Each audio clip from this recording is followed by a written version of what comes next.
We're live again, ladies and gentlemen. It's 10 o'clock Eastern, 7 o'clock Pacific. This is this No Name Society sound off. I'm yelling again. I don't know why I do that. This is the No Name Society sound off. It's our freeform segment. Hi, I'm Jonathan Betzler.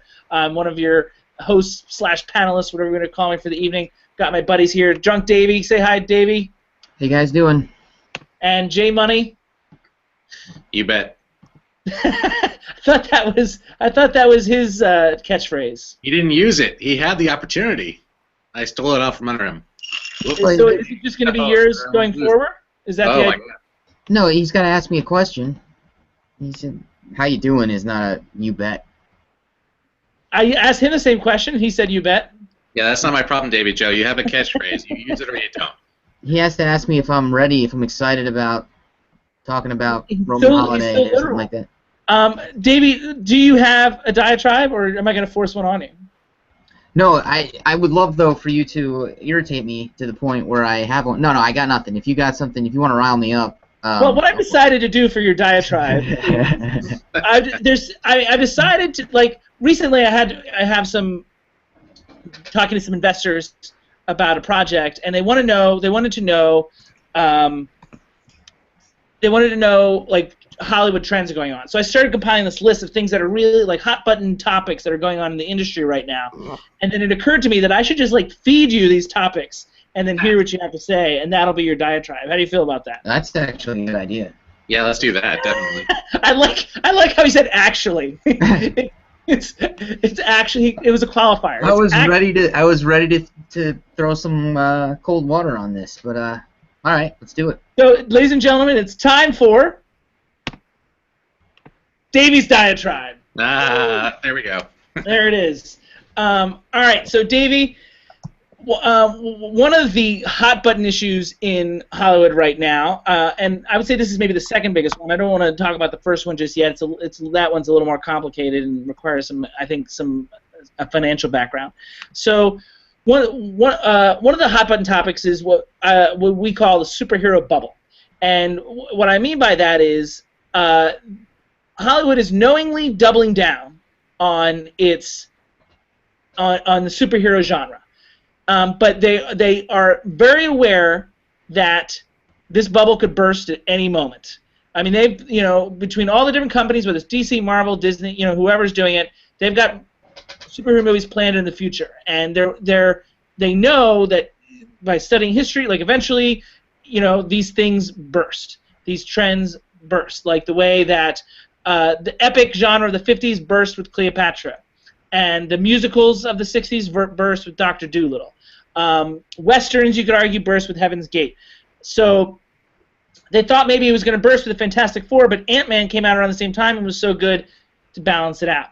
So my question to you is, how do you feel about the superhero bubble? Are we over inundated? Does it need to stop, or are you enjoying them too much? Talk to me about the superhero bubble. Davey's diatribe.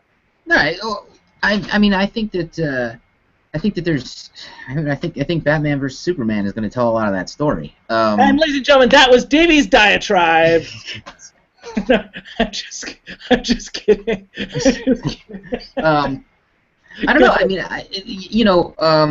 I think that people complain about the superhero movies, and they say everything's a superhero movie. Superhero movies are being foisted upon me.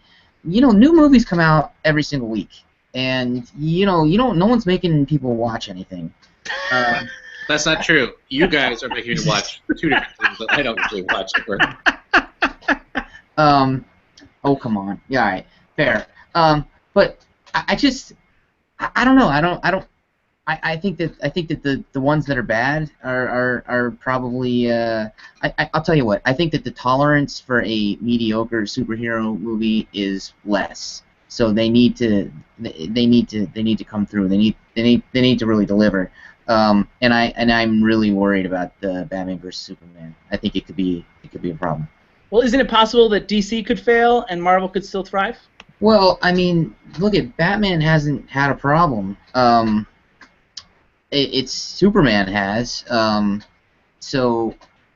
that movie, Man of Steel, I hated that movie, but it was very successful. It was the fourth highest grossing movie of that year, and did very well overseas.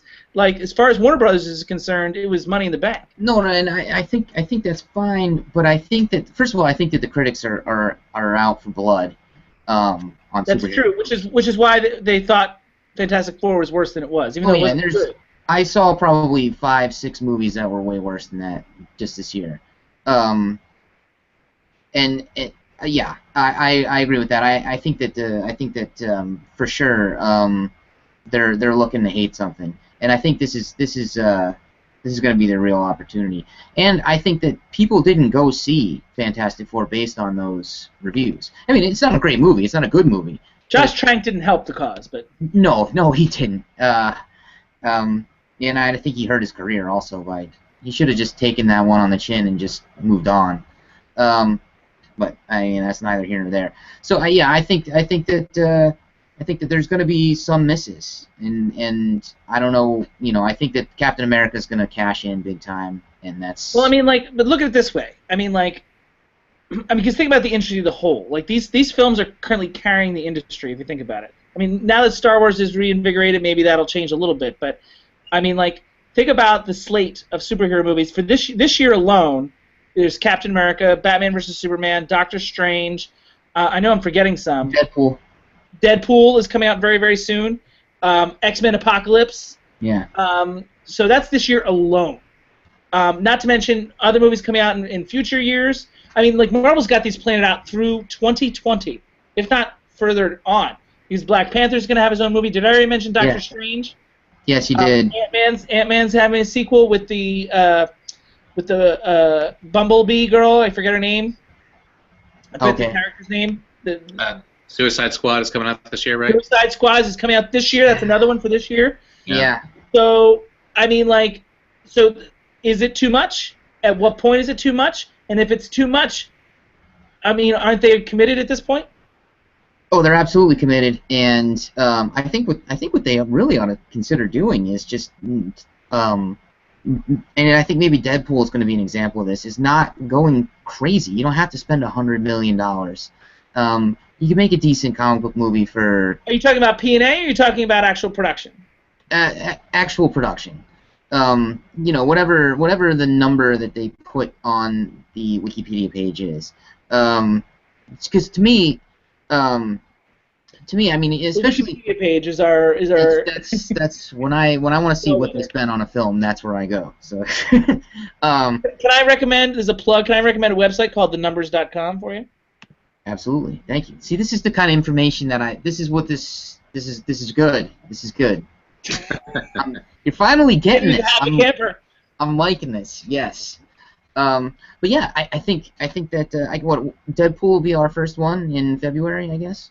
Yeah. And I don't think they spent a ton of money on that, right? I mean. I don't know what does Wikipedia say. All right. Yeah, let's look it up. I don't know since it's not out yet. I don't know if.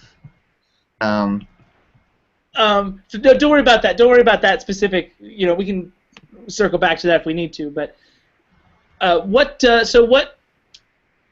So they're committed, but I mean, what happens if the fatigue sets in before their commitment ends? I mean, they can always cut and run.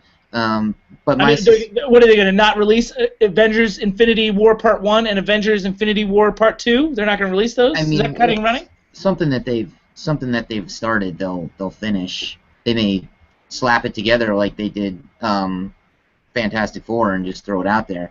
But I mean, look at. I don't think. Don't forget that these are different companies that work here. I mean, because the Disney Marvel machine is working very differently than the Fox and Fantastic Four, and the Fox X-Men machine works different. It seems to be self-reliant. Well, look at Terminator Genesis was supposed to be the first of 3, and I don't think that's happening anymore, right? So they can walk away. They can walk away. I mean, can they? I mean, they've already got advertising out there and dates. These films are dated. They have one of them coming out May 25th, 2020. But here's the thing. I don't think that it's going to be a bubble bursting type situation. I think it's or in the next 5 years. I think it's more of a froth than a bubble. I think that it's going to come down a little bit. And and I think that there's going to be some failures, and I think that Fantastic Four was probably the beginning of that. I don't know that it's going to. I think that when films are good, they'll still do okay. What will be the first Marvel Disney movie to fail? Well, and I don't see one. Marvel Disney. Okay, so that's no mutants, no Fantastic Four. Right. I'm making a point essentially, but go ahead. Yeah, I'm not worried about any of them per se. What about Thor Ragnarok? I think Thor will be all right. I don't think they'll spend a ton on it, and I don't. Maybe you know what? That's a good guess. If one's gonna go bad, that'll probably be it. Is that your guess? It came to mind as I remembered one more that I hadn't brought up yet, but yeah. What is it? What's the other one? No, I mean like I remembered that I hadn't brought up Thor, the next Thor movie as well. How did the last one do? Did it do all right? I mean, yeah, it did fine. It did fine. I like them both. They're not as good as the Iron Man 1 anyway. But anyway, so what else, Davey? Anything else on this? Well, just real quick, you brought up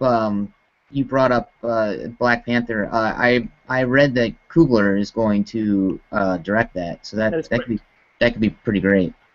Well, and also don't forget that Disney now owns Spider-Man. Tom Holland has been cast as Spider-Man. He's being introduced in Civil War, so that's a whole new offshoot of this. A whole new Spider-Man played by Tom Holland under the Disney Marvel banner. And this is perfect because I am so sick and tired of the origin of Spider-Man. Just throw him in there. It's going to be. Oh yeah, I think they are going to do the origin one, aren't they? That's a mistake, and that could fail. I think people are tired of it. But we are going to see him though in Civil War. And that's going to be awesome. Civil War, I will be so disappointed. Like that'll depress me if that isn't as amazing as I think it's going to be. Well, I mean, like I have some concerns about like my favorite heroes like fighting against each other. Like that thought seems a little forced. Like I understand there's different ideologies, but they really need to sell this idea to me that they're actually going to physically battle each other. Did you read it at all, or? My brother has. I'm willing to go along for now. Yeah, the movie's got to sell it. I agree, and that movie is going to do very well. Just because it's Avengers last year. It's basically the next Avengers movie. So. J Money, do you have any? You've been relatively quiet. Do you have any thoughts on this? Yeah, plenty. I mean, first up, I'm severely tired of all these comic book movies myself, and just hearing about everything that's coming out next year, I felt literally fatigued. I almost kind of nodded off from my chair there for a second. I think you're asking about whether or not there's a bubble that's going to burst. I mean, I know that there's a bubble. The question is is it going to burst, and if so, when? Right. And you're talking about all these historical precedents for genre movies that have become really popular and prominent, and then they all reach the point where they jump the shark and people suddenly lost interest. And I think for me... Well, it usually takes a really, really historically bad movie. And in fairness, like Cleopatra isn't that bad, but it was perceived as such. But I also think that there's a difference in how people consume this intermedia at this point. I think that the brilliant thing that Disney and Marvel have done is that they've really created a whole new consumer category, ultimately. It's not necessarily just about the movies. It's about people investing a lot of money in all the merchandising around the movies and the comic books and the comic cons themselves, also being invested in the characters, and then the ultimate add-on is the fact that they get to see their characters, in life up on a screen. But it's not just about like buying a ticket to a theater anymore. Now it's about buying into a universe, as they say. So it's a different kind of consumer for that kind of stuff at this point. It's a little bit different. I mean, I do think that the MCU is very well orchestrated, and you have to give credit to Kevin Feige, F-E-I-G-E at Marvel, who sort of like is supervising all of that. I think it's brilliant marketing. And the way that these movies intertwine with one another, and also intertwine with Marvel's Agents of S.H.I.E.L.D. on television, and Agent Carter on television, and Daredevil and Jessica Jones on Netflix, right. And I mean, that's which is coming. All this, the way it's all intertwining is kind of brilliant in a Lucas-type way. Yes, it is, but I also think that's why it'll be harder to actually like pinpoint a burst. I think you'll see deflation because I think that there's only so many times you can see kind of the same idea over and over again. But I also think that that ends up being up to the studios. If they want to create more superhero movies that go into different areas, go into different territories, and they certainly have the content now to do that, then that would be a way to keep a fair amount of interest up there. You know, they have to look at what is the return on this at this point. Are they going to still have billion-dollar returns on these movies in like the next 5 years? I don't know. That might be asking way too much. If they have a fairly substantial amount of it, is that worth it for them? Probably it still is. You know, people don't really go to theaters for content anymore. They go for spectacle, and that's what these movies are basically delivering. And that's where all the spectacle is right now. So if people continue on that path where they leave content for home with television or smaller scale films or streaming media, and they go to the theater to see like big explosive stuff, then absolutely they're on the right path. It's just that, you know, I worry that that will be ultimately where everything goes, because that's kind of where it's already going. It just feels like there's going to be no original content left at some point, and that's what I'm concerned about. But do you see it kind of like seasonal? I mean, it seems like the summer is your properties, your comic book stuff, your Terminators. Deadpool's being released next month. Well, Deadpool's Deadpool's a comic book character. No, I know who Deadpool is. Also, Deadpool has so much positive press, and it's interesting to me that they're releasing it when they're releasing it, because I think it's usually at a time period when it's a signal that it's not going to be a good movie. I don't believe that's January, not February. February is right on the cusp, right? Isn't it like the very It's on the edge, but it's not. Well, I mean, like, it's the same weekend that Silence of the Lambs was released, Wayne's World. It's the start. It's a start of a new season. That mid-February Valentine's Day weekend area. But it just still seems like a really odd weekend to release a comic book action movie. I don't think that they've done a lot. I don't think in the grand scheme of the way Marvel's planning it, I think they're hoping to like have enough content to like spread their shit out over the course of a year. Absolutely. So Davie's point, no, I don't think seasonality is going to affect it nearly as much as it has been. I think that we're so used to having like these delineations between the summer blockbusters and then the fall is for independent thinking, and then the winter is for sort of heavier blockbusters ultimately, and prestige films, and then the spring is for Star Wars. He likes like Star Wars. Star Wars, yeah. So the lines are going to be blurred a lot more, and I don't think people care anymore because I think that people don't necessarily go to the theater for like I'm saying, for content. I think they go to see big, kind of, impressive things, like visually impressive things. Maybe Joe, sum it up for us. No, I think we're going to see some failures at some point. I mean, we already did. We saw Fantastic Four go down, and maybe they circle the wagons, maybe they take their foot off the gas a little bit. But I mean, I think that Batman vs Superman, Suicide Squad, these are the ones that are going to tell you which way it's going. I think there's no way that Captain America doesn't do well, even if it's bad. It's going to do well. Batman vs Superman certainly looks terrible. That was Davie's diatribe. And my question for him next week ties into this to some degree, and it ties into a little bit what J Money was saying. But I'll save it for next week. And now with J Money not having a topic of his own, I'm going to jump to, before I get to my top 5, let's go back to Star Wars, if we may. As I mentioned previously, like what we discovered is Star Wars. Our discussion on Star Wars had. Is everybody okay? Yeah, I coughed. Sorry. Oh, okay. I thought I heard you say "ow." So I was making sure you were cool and everything was fine. You bet. So Star Wars, obviously, just today it became the highest-grossing movie of all time domestically. It was our best. It was our episode that had the best first term, as I call it. First 2 weeks, it did better than any other 2 weeks of any other video we've done. However, I mean, I sort of predicted this. What I wanted to talk to you guys about is the backlash is upon us in a much faster than I thought it would be. I mean, like, I don't know about you guys. Let me phrase this way: Facebook, everything I see on Facebook now is negative, whereas the first few days it was all positive. Do you guys have that same experience? No. Yeah. In fairness, I didn't actually join. I got sort of like someone joined for me. I don't know how they did that, but these cinema discussion groups and like movie set memes, and like I'm part of these like Facebook groups where a lot of this discussion is is commonplace, but the banter on these things is volatile, and it is suddenly, and in the very beginning, at the time we were doing our show, it was all, like saccharine positive, and which I was hearing everywhere. And I, because I was, J Money had one friend that agreed with me, and J Money was shocked and disgusted at his friend for agreeing with me about some of my points. I don't know what you're referring to. There was a guy on Facebook that was a friend of Nick? Oh, was a friend of Aaron's. No, I think it was Nick, right? I don't remember. We both know him from college. Somebody agreed with me, but that was just one person, and then and I would talk to people, and I'd be frustrated because it was so overwhelmingly positive, the Star Wars stuff, and then I would talk to people, and they would agree with my points, sort of like J Money did. They agreed with the points, they just didn't care as much as I did about my issues. Like, I agree with your issues, those things are true, but I didn't bother me.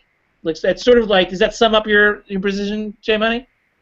Well, my position is just that it wasn't the movie I wanted. It wasn't as good as I wanted it to be, but I'm okay with it in the sense that I think that it wasn't. I think it was fine for being a fluffy action-based movie, and that's ultimately what we got. So, I mean, basically, a lot of the backlash has been like on this idea of it being derivative and retro, which incidentally, and the word retro comes directly from the horse's mouth. Yeah. Have you guys seen the Charlie Rose interview of George Lucas? I read about it. Are you aware of it, Davie Joe? I saw the clip where he put his foot in his mouth. The White Slavers clip is not so much my concern as I know. And I actually don't think it was that bad necessarily, but I think he was trying to say that other people called him that. That's what I think. Yeah, no, for sure. That I'm not so cared about, but I mean, like, there was a definite sort of dismissiveness about the choices that they made, and that just added fuel to this fire of the backlash. And not only has the backlash has gotten so loud, from my perspective, that there's a backlash to the backlash. Like, that's where we're at, and that's how fast things are moving in today's society. So that's the position I wanted to bring up to you guys. It doesn't sound like you guys have seen the backlash as much as I have, because all of a sudden I feel like people are more agreeing with me, which is fine, but at least on Facebook, but they're very vehement about it, and then people are like, there's massive, like, we didn't really argue that much about it, as much as we did about Miracle on 34th Street, but people are getting, like, really upset. I mean, I can have you guys join this group, and you can see for yourself. You guys haven't experienced this backlash at all? It's still, like, sun and roses as far as what you're hearing and the feedback your friends are giving? Yeah, and in fact, I went and saw it again, and everyone was happy. We're all happy, man. I would say that I've had conversations with people that have been kind of in the same vein as what we discussed. That in the sense that like that wasn't what they wanted, but they accept what they got ultimately. I haven't seen backlash to the point of like this was terrible and I hate everybody involved with it, which is kind of that is strong, but I will admit that the backlash that I've been seeing on Facebook, and granted people use strong language on Facebook frequently, like, to accentuate their points, especially like on these discussion groups. So like but it seems they seem to like it even less than I did. Yeah. It seems to be like it's almost like, whoa, like that's out of control. But then one guy's like, but then one guy's like, this is what you asked for. You wanted the prequels to be more like the other stuff. That was my point too. And I'm just like, I didn't ask for that. Right. I don't know why you're yelling at me. I didn't ask for them to be less like the prequels. In fact, you can not like it. That's fine. I mean. Thanks. I mean, I wish they had like taken more from. There was these books that came out shortly after Jedi, or maybe like early 2000s, maybe. Yeah, the Zahn one. Trilogy, which is really great. And if they had done more with that, do you know what I'm talking about? I read them. Yeah, I read them. And the Empire, Dark Force Rising, and The Last Command, I think, are the 3 books. Mm-hmm.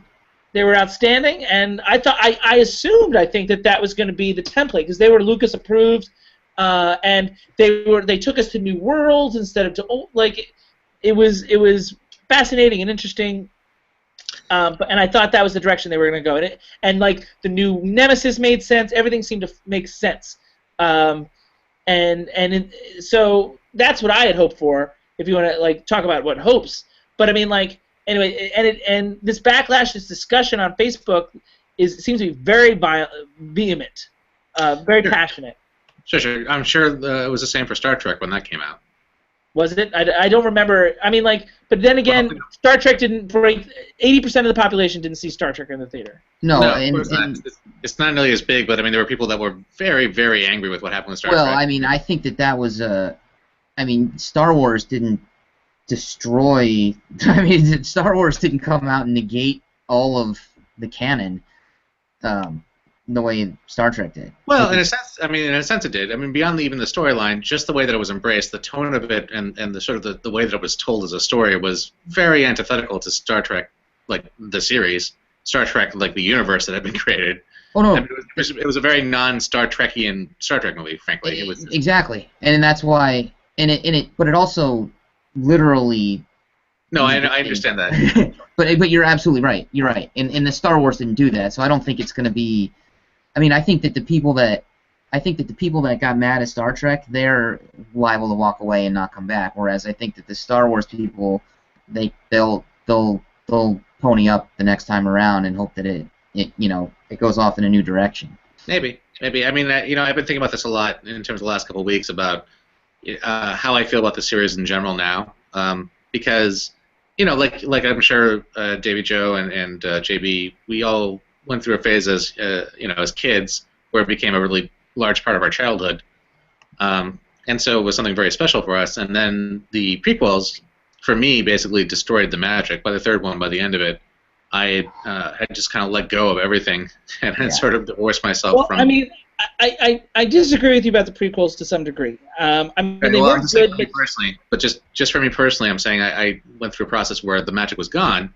And then what happened over the last year with watching the teasers and and trailers that had come out over the year, I started to get some sort of sense of hope that maybe there was something coming back for me. Maybe there was going to be a rekindling of this magic. And walking out of the movie, last month, the answer is no. The magic is now officially gone for me as far as I'm concerned. So, I'm dealing with that. I'm dealing with the fact that I feel like it's gone. But frankly, I already made my peace with that, 7 years ago. I've already kind of moved on anyway. Well, so now. I can just be content with the fact that I think it's a solid action movie as opposed to like a great, as a great reconnection with what was special to me as a kid.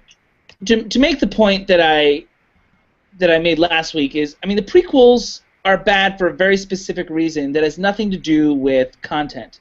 I mean, it has to do with, mainly I think it's performance-based, and that Lucas really struggles working with actors. He started out as an experimental filmmaker making tone poems. That's his term, and he has throughout his career struggled with actors and could not give talented young actors like Hayden Christensen and Natalie Portman, and I mean Jake Lloyd was beyond all hope. I mean, you couldn't ask a 9-year-old to work with George Lucas. I mean, like you look at the issues with the prequels and what happens in the movies. I mean, I guess Davey thought it was convoluted. I liked how complicated it was. It was more interesting to me, but like the struggles that I had with it were all about the performances were so laughable that it takes everybody out of it. Even the murder of the Jawa kids. Were they Jawas? I can't remember. No. They're just little Jedi. Little sand people. No. The murder of the little sand people. Oh yeah, okay. They're not little. The other ones, yeah, sure. But there were kids involved, whatever it was. But that. Under better hands, a better director, that would have been a pivotal moment in the creation of Darth Vader. And instead it was, because, again, Hayden Christensen is great in a movie called Shattered Glass. He's great in the Sofia Coppola film, that Virgin Suicides. Is that right, Virgin Suicides? He's in that? I don't know.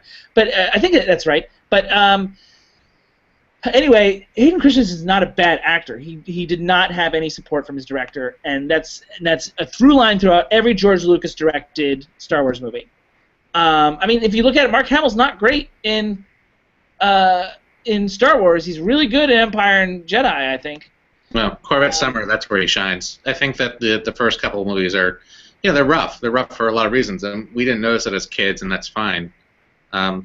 And But my point being, like, the actual like plots of the prequels, I don't think there's anything wrong with them. In fact, there's a lot of interesting political stuff going on there. I love what was going on with Emperor Palpatine. It had the potential to be better. It's actually just the execution that was the issue. So that's my point about the prequels, and I don't disagree with the hate for them, but I mean, like, let's be very clear about where the hate is. Well, about. Yeah, all right. To be very clear about where the hate comes from me, there's a lot. There's a lot to hate. But the one thing that really irritates me the most is the battle between Yoda and the Emperor. He falls down at the end and he just like quits. He's like, yeah, you know, I'm gonna go. You mean Yoda and Count Dooku? No, the Emperor, the Palpatine. Palpatine. It's just I'm like, how could you wreck Yoda? I mean, why did you do that? I remember that. He falls down? Yeah, you watch it's a great battle, and then he's just like, he just quits. Like, he just quits. Like, he could continue to fight. He might have won, but he quits. And it's just like, how could you do that? Like, everything. I don't remember that. So, but, so this was all about the backlash, which I've been noticing and I thought was very palpable, but you guys haven't noticed it. I haven't experienced it personally, but I'm also in a different kind of community than you are. I can see why you'd probably see a lot more of it than we would. Okay. So, well, I apologize for bringing it up. I thought it would be an interesting discussion if you guys had seen it, because to me it's like this.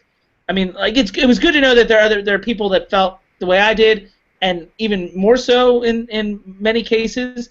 And then there's a lot of volatility towards those people. I mean, I've mostly stayed out of it, but it's been interesting to watch it from the sidelines. And also the fact that George Lucas said something similar as well, I thought was really interesting. Yeah, well, Lucas can suck it, as far as I'm concerned. I mean, it's interesting. I think that I've actually heard surprisingly more positive things from people I actually know, which I wouldn't expect. I would expect more skepticism from people I know, more cynicism even in a way. But I've actually heard some really glowing reviews, which I was honestly surprised about. I wasn't surprised about the ones that said things that were more negative, because, you know, I guess I would expect people to have the similar reactions to you and I. I'm certainly not the John Simon type. Like, I mean, like, I still love the original 3, 4, 5, and 6. I mean, and I really wanted to like this. I mean, my issues with it are very, very specific. And we talked about laziness earlier, and this certainly smacks of that to me. So, like, I take issue with that because it didn't seem necessary. And it also felt a little condescending, but that's a whole other topic. I'm going to move on, guys. Are you guys cool? Yep. Yeah, I'm cool. All right, so before I get to my big announcement, let's do a top 5. And I already teased this in the previous one. We talked about Roman Holiday tonight as our classic movie of the week. And, of course, Bryan Cranston starring in the movie Trumbo in theaters right now about blacklisted screenwriter Dalton Trumbo. Seems only fitting we would do a top 5 of Dalton Trumbo movies, of which Roman Holiday is one. David, Joe, do you know when that's actually being released? It is released. It's out. It's out already? Yeah, okay. It's been out for months. Yeah, you get to it before it's gone. It's been out for months? Yeah. Late November. Yeah. Oh wow. All right. I saw, like I said, I don't know if I was on camera or not. At the Cinema Village. It was playing there fairly recently. I'm gonna get to it this weekend, 4:00. This weekend, 4:00. And if you're in Charlotte, you can visit Davie Joe. There's only one theater in Charlotte, apparently, playing Trumbo, so you know where to find him. This weekend's also football playoffs. You know that, Davie Joe, right? Oh, you know what? Maybe I'll go to the 10. I'll go to the 10. We'll go on Sunday because the game will still be on at 10 o'clock at night on Saturday. Okay, 10 Sunday. Got it. Done. Okay, here we go, kids. So here's Dalton himself. And before I start with the actual top 5, yeah, if you have not seen the movie, then you don't know that he likes to write in the bathtub. One of his little quirks. But anyway, so before I begin, let me start with a little story let me start in 2006. So in 2006, I had a girlfriend at the time that both of these gentlemen know, and I had this idea, and she was very excited to like learn about movies, through me. Like, she wasn't as knowledgeable, but she loved watching old movies with me, so that was a good quality that she had. So with that said, one thing that we decided to do, that I pitched to her in the beginning of 2006 that I thought was like an intriguing idea, or maybe it was the end of 2005, I said, well, wouldn't it be interesting if we watched a bunch of movies all from the same year? Like we all sort of like, and we used like the Oscar nominations and the top 10 movies of that year and top 10 lists, sort of co-list. And so we came up with a list of 25 films from 1956, 50 years prior to the upcoming year, which was 2006. And so, and that concept is what eventually led to my PBS show, Film Revision, which is still on YouTube now, which at the time, which we shot in 2008 and looked at 25 films from 25 years ago. So we looked at a bunch of films from 1983. Both Davie Joe and Jay Money were guests on the show. Davie Joe, you want to tell us what your movie was from the Film Revision? War Games. War Games from 1983. So anyway, point is about all this is, if you do see the film Trumbo, you see that there's this big, well, I mean it's history, but he wins the Academy Award for some like random little film under the pseudonym Robert Rich, and very few people have even seen this film. It was an answer to a trivia question at the Oscar party last year that no one in my party knew. There was a drunk guy at the bar listening randomly that came up and knew, and actually won top prize because he knew the answer to this trivia question, and that is the movie that won an Oscar under an assumed name, Robert Rich, 1956. And it's a movie that no one's watched, and it's not on Netflix. I had to buy the film on Amazon. It's a movie called The Brave One. And if when you do see the film Trumbo, you'll hear about it a lot. Whereas without seeing the movie, you're probably not as familiar with it. So I actually own the film now, and it's my number 5 Trumbo film. It is very sweet and honest, and while it doesn't necessarily promote a communist agenda per se, it does suggest a lot of issues with classism in Mexico. It takes place in Mexico, and the deal with this movie is that it's a low-budget movie. Like, Dalton Trumbo, during the Blacklist, worked for a B company under pseudonyms, like a B movie company, and like he made like awful movies, wrote like just for the checks. And then he submitted this one in the hopes that it would just like slide through, and it did, and then all of a sudden it won the Oscar under an assumed name. So it's sort of like one of those rags to riches story. So it's a little slow. The film's a little slow at times, and very low, comparatively very low production value as compared with other films of the year, of that particular year. And also, the fact that it won an Oscar is a little suspect. Like, I don't know. Like, I like the film. I don't know if it deserved that year other screenplays that really could have, should have won. Tennessee Williams only wrote one screenplay directly. Like, he adapted his own plays sometimes, but he also there was only one time where he wrote a film directly for the screen, and that was a film called Baby Doll from 1956. A great film. The Searchers was also 1956. Wow. Lust for Life. Somebody Up There Likes Me. All those films should maybe have been considered for ahead of The Brave One, but Brave One's still a good movie and a good script, very sweet and honest and all that good stuff. I assume neither of you guys have seen or heard of The Brave One. No. No. Neither seen nor heard. Are you guys curious about it at this time? Sure. Relatively. Okay, well, cool. So next up is, after, in the 60s, Dalton Trumbo was kind of a go-to guy for epics, as, we sort of talked about. Or, no, I guess you have to see the movie, I guess. But, so this film is a film called Hawaii, based on the James Michener book. It's from the director of Butch Cassidy and the Sundance Kid, and it's from 1966. Later on in the career, and this is after the blacklist had been, quote unquote, somewhat lifted. And this fun little history about this film: it's the 3rd film I ever screened in New York in my classic movie screenings in New York. I screened it in Brooklyn in December 2011. The audience hated it, but they hated it. I mean, like, it's long. It's they hated it for a lot of the same reasons that I liked it. It's long. It's really complex. It's challenging. It is. Oh, that's what I wanted to do. it is it, the lead character is very unlikable. So these characters are brothers and sisters. I forgot I had that photo, but where is what I want? Oh, this is what I want. So but the lead character is extremely likable, but it's an amazing performance. That's Max von Sydow there on the right. Wow. Very young Max von Sydow, and he's amazing. He's so unlikable. He's condescending and pompous. I don't know if that reminds you guys of anybody. But Yeah. but anyway, but strangely he like makes a lot of good points. But he plays this like religious guy, very pious religious guy, and they're trying to colonialize Hawaii. And it's such a challenging role to be that unlikable, and he's so detailed and he's terrific in it. But the audience had a hard time getting underneath it because of him.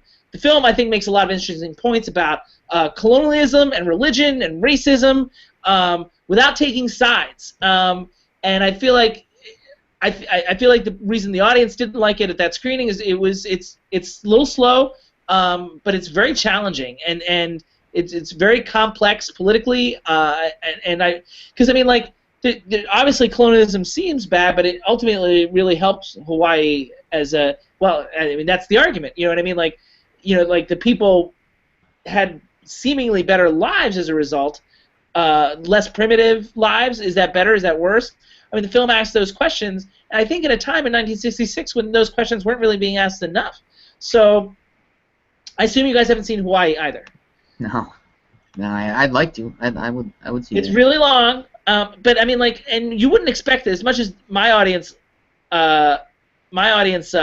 didn't like it. It was actually a huge hit in 1966. It was actually big box office, and it surprised a lot. I mean, not that surprising, but it had the biggest star in the world in it at the time. Maria von Trapp herself was in this movie, and I mean, it's really Max von Sydow's movie, but she's in the movie, and her star power lofted it to be a big hit. But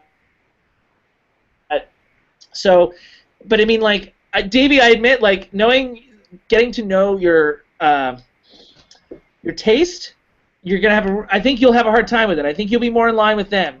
Like, I think they might have used the word torture the way you did about "I'm Still Here." Okay. So, I mean, like, I kind of want you to watch it, but I kind of know that you won't like it. All right, fair. But I mean, like, but maybe keep an open mind because it's got a lot going on. I wonder. I'm on the fence about how J Money would feel about it. J Money, you look bored even just talking about it. I saw the Drunk History episode about Hawaii, so I feel like I probably have a good understanding of where the film's going to go. About the film or about just the colonization? The story of Hawaii, but I guess the film as well, because I assume everybody's drunk on the set there. No? No, I assume incorrectly. I don't know. It was the 60s, man. Not on a George Roy Hill set. All right, anyway, so number 3, that was number 4. Number 3 is probably Trumbo's earliest, ooh, my voice cracked, earliest big movie. Do you guys know this from the picture? Nope. It's one of 3 scripts that Trumbo would write that would lead to an Academy Award for acting. This movie is called Kitty Foyle, and from 1940. And right in the middle there, that's Ginger Rogers, who would win the Best Actress Oscar for this role. And those of you that know me well know that Ginger Rogers is my favorite all-time actress. And she is... And in fairness, it's not actually the best script that he ever wrote. The movie's all about Ginger. Her performance is thorough and way ahead of its time. It overcomes the sort of tired and uninspired direction of Sam Wood. When you guys see the movie Trumbo this weekend, Sam Wood is also featured, is also a character in the movie. He directed a lot of Trumbo's scripts. Sam Wood is not, in my opinion, not a good director. Very stolid and slow. We have a Sam Wood picture coming up in one of our classics in the next couple months. This is also very much a woman's picture, or what passed for a woman's picture at the time. I assume neither of you guys have seen this either. I That haven't. is correct. Sorry, guys. I'm sorry to be letting you down. This is good though. This is how we learn. Well, so this is the film what stood for feminism at the time, and if Jay Money had seen it, he would rail against it because it's not necessarily. It's like it promotes marriage over working. These are working women, but they're all trying to get married, and at the time it seemed progressive, but it very much does not seem so now. And just to give an example of the terrible ideas from Sam Wood. And again, Ginger Rogers is great in this movie, but this is an example where she's talking to herself in the mirror. Even in 1940, that was awkward. It's just a gag that just does not work at all. Yeah. And the whole movie sort of based around this. She has to make a decision about which man to choose in her life, and then the rest of the movie is told in flashbacks. So not Dalton Trumbo's best work as a screenwriter, but I mean when we're looking at the list of films that he did and choosing a top 5, it's certainly I like it watching the film, and because it's one of those films, and we've had other films. Dom Hemingway is a good example of a film that is really all about performance, a singular performance, and this is an example of that. Ginger Rogers and Kitty Foyle. Don't underestimate Ginger Rogers historically as an actress. She is really something special. So next up is number 2, and so I'm finding my photo as we go on this here, and here we go. Found it and bringing it up. So we've talked about this one at length. Number 2, Roman Holiday. It did win an Academy Award for him for Best Screenplay. Not to say under a pseudonym, he was fronted by Ian McKellen Hunter. But Trumbo wrote it under the title. I think it was The Princess and the Peasant was the title at the time. And this time he wrote a second Best Actress winner. Audrey, of course, as discussed, won. And we talked about this one ad nauseum. I don't need to go into too much detail on it. We talked about he makes it look easy, a hidden formula. We talked about the comic timing. We talked about the visual storytelling, and things of that nature. I don't know. Do you guys have more stuff you want to say about Roman Holiday? Well, one thing we didn't get a chance to talk about was some of the could-haves for the casting, and I know that's kind of going off on a slight tangent here, but I am pretty curious about what you think it might have happened, or how it might have ended up if they'd been cast differently. Oh, you mean with Gene Simmons potentially? Or Cary Grant as the romantic lead, which was at one point discussed, and he rejected the role, or what's her face, Liz Taylor as Taylor. Yeah. I am a fan of. I lost my place here. Sorry, I'm doing 2 things at once, my man. I'm a fan of Gene Simmons. So I think in theory, Gene Simmons and Cary Grant combo would have been just fine. I think that would have been delightful. Gene Simmons has got every bit of screen presence as Audrey Hepburn, as far as I'm concerned. I know Audrey Hepburn fans are going out of their mind right now. It's different. It's a different sort of charm. But Gene Simmons is extremely charming. Case in point, Great Expectations. Case in point, Hamlet. Case in point, Black Narcissus. Case in point, Guys and Dolls. Case in point, The Big Country. So Gene Simmons and Cary Grant would have been great. Elizabeth Taylor, I don't think so. Yeah, I don't think I'll give you Gene Simmons certainly. Cary Grant for me, I have a really hard time picturing him in this role. I really don't see him. Oh, this movie, this is tailor-made for Cary Grant. This is more Cary Grant than it is Gregory Peck. It is in the sense that it's a romantic comedy, but I guess I feel like Gregory Peck ultimately brought a sense of vulnerability to the character that I don't think you would have seen if Cary Grant had gone through with it, and that's part of the reason why. Different, but he would have. I mean, I think it still would have been fine. It would have been fine. It just wouldn't have been monumental, I think. And it ended up being monumental. With the it's funny because I don't generally like Gregory Peck overall, like historically as an actor. Yeah. But then again, I don't really love Cary Grant overall historically as an actor. Sure. I mean, I love Humphrey Bogart, but he didn't fare as well. I mean, like, people love Sabrina, but I don't love their chemistry in Sabrina. Oh, that was such a weird pairing. I mean, even initially when I first watched this movie the first time, I was a little put off by the discrepancy in ages. But like Sabrina, you can't pretend to ignore that. That's such a weird like setup. Well, I mean, I will say this much, that I feel like there's probably a better option than either of them, Cary Grant or Gregory Peck. That, I mean, like if I searched into my recesses, and it's not Montgomery Clift, 1953. I'm trying to think of a good example. It's not Burt Lancaster. I mean, Paul Newman would have been really young at the time. But I mean, like, not a bad idea. You know, like a 1965 Paul Newman would have been potentially good.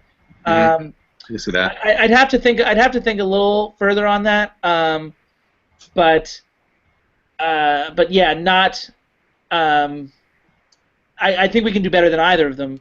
Like, you know, if we really wanted to recast it, but yeah, interesting discussion, to be sure. Not necessarily related to the screenwriting, like you said, but does Davey have any thoughts about that before I move on to number one? No. All right, so this is number one. Is also the production of this is also featured prominently in the film Trumbo that some of you may have seen. These guys are going to see this weekend potentially, and it's also one of my top 50 favorite movies of all time. So you guys know this one. Spartacus. Yeah. You've both seen this one, I presume. Yeah, you know, I saw it when I was a kid, though. I really need to see it again. So I love Spartacus. Just gonna put that out there. Say that again. I've never seen Spartacus. Oh, you haven't? I have not. You've been avoiding it. No, it's just one of those things on the laundry list that I've just never gotten around to yet. I mean, like, but generally you probably avoid movies that are over 3 hours. It's hard to block them in. I mean, clearly I know certain scenes from Spartacus because everybody does, regardless of where they are. You know. Well, interesting. Well, and that says something about the screenwriting, I think, too. So, I mean, though the screenplay is masterful, I mean, I think a lot of the credit needs to go to Stanley Kubrick and Kirk Douglas here. This is some of Kubrick's influence here. Look at this is a big battle scene towards the end, and I mean the geography of it, and like the you don't see this very often. The way that the Roman legions formed and things like that. That stuff is awesome. And the battle scene is great. I couldn't get too many unlicensed photos of it. Also, there's some great performances in this. Also, you know, like some influence of Kubrick and Douglas in getting these actors to do it. Tons of great actors in this movie, including Laurence Olivier, Tony Curtis. We talked about Gene Simmons. We just talked about Gene Simmons. And you know, Douglas is in one of his best roles. And these guys, Charles Laughton on the right, Peter Ustinov on the left. Peter Ustinov on the left would be the third person to win an Oscar for a Dalton Trumbo script.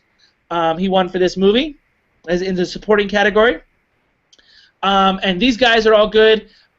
John Gavin's in this. Tons and tons of people are in this movie. Nina Falk.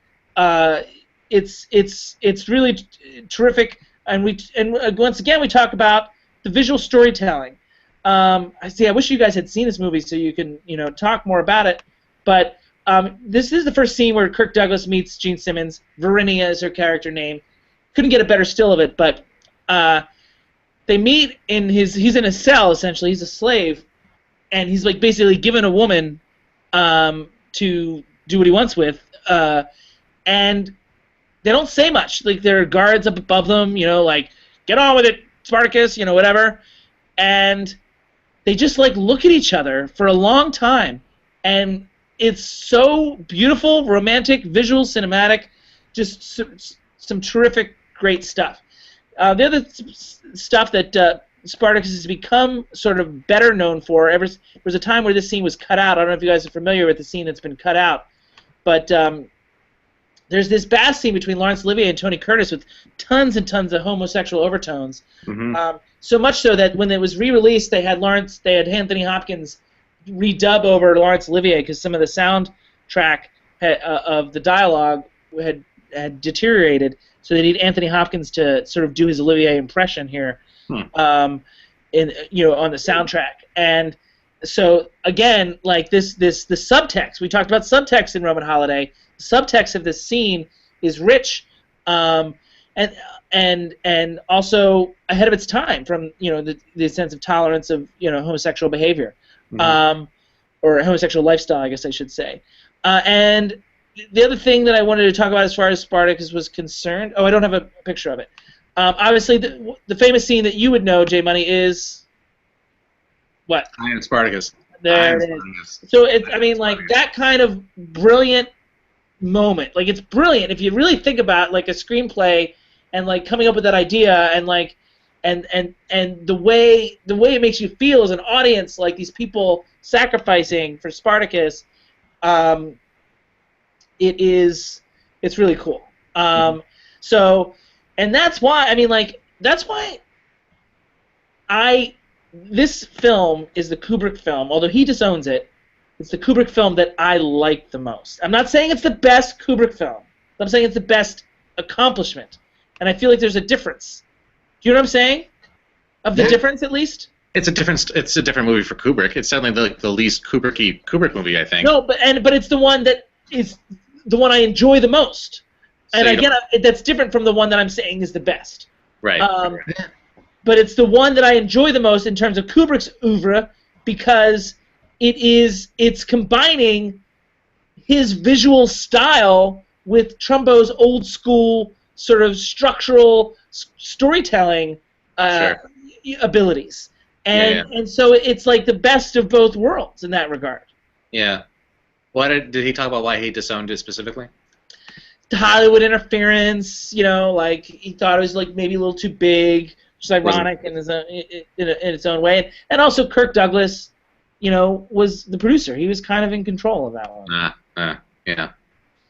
Which, Kirk Douglas got a massive amount of awesome actors in that movie. So I can't hold it against him. And if you guys don't know Gene Simmons, you're gonna fall in love with her after seeing Spartacus, if not anything else that she does. And then you'll be like, maybe she'd be okay in Roman Holiday as well. Okay. All right, we're gonna go over on this one, guys. So I've got a special announcement. You guys ready for it? Yes. Yep. Davey, you have no idea what's about to happen, do you? I remember reading it, but I don't remember anymore. All right, so here's the deal, guys. It is time for me to announce.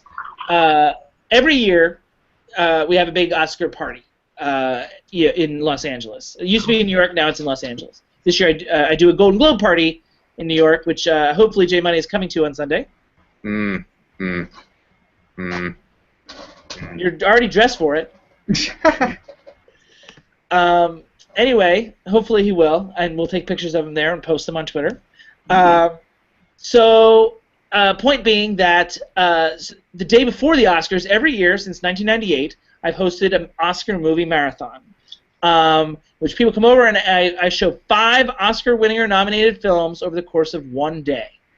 And each year it's a film from 75 years ago, one from 50 years ago, one from 25 years ago, one from 10 years ago, and one from 5 years ago. You guys were aware I did this, right? We talked a little bit about last year. Yep.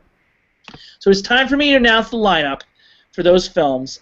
And the date of the Oscar movie marathon is February 27th, 2016. And we're going to be starting at 7 a.m. Pacific time. So it's very exciting. And I realize I don't have my pictures ready.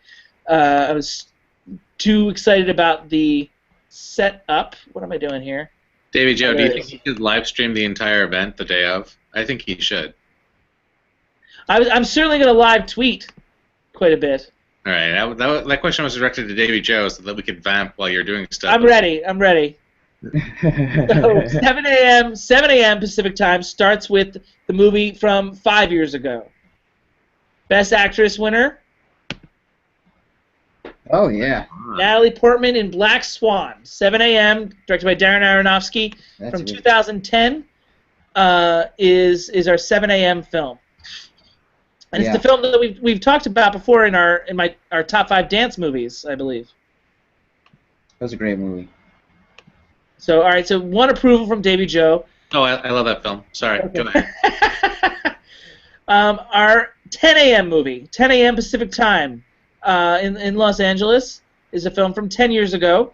It won Best Director and also received the Myriad Arts Award for Best Actor for the late Heath Ledger 10 a.m. is Brokeback Mountain, directed by Ang Lee.